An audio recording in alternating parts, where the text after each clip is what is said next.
Today on the Stay at Home Chef, I'm showing you how to make traditional chicken salad.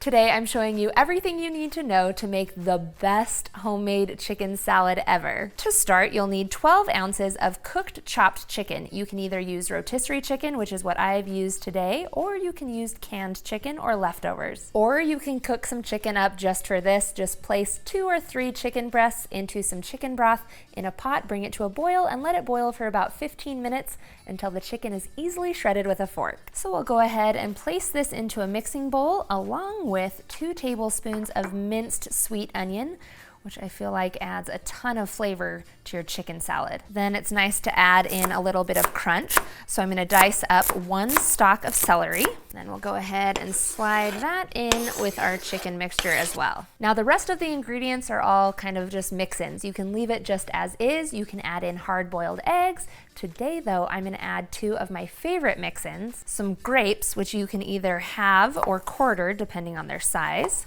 You'll use about a 1/4 cup of those. Whatever mix-ins you're using, you use about a 1/4 cup.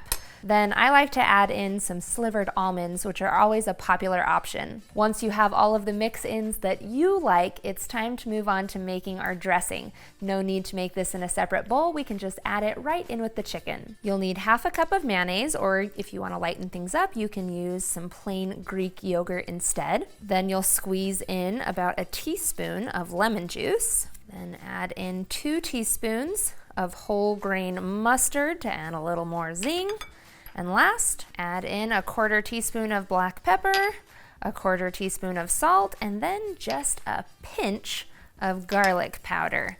And you'll stir this all together until it's well combined. And that's it. You can serve it atop a bed of lettuce, you can stuff it in a tomato or an avocado, or what I like to do the most is serve it on a croissant sandwich. So good.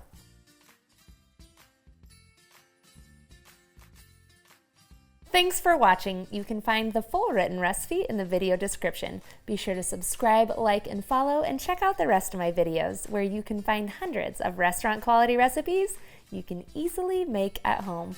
We'll see you later.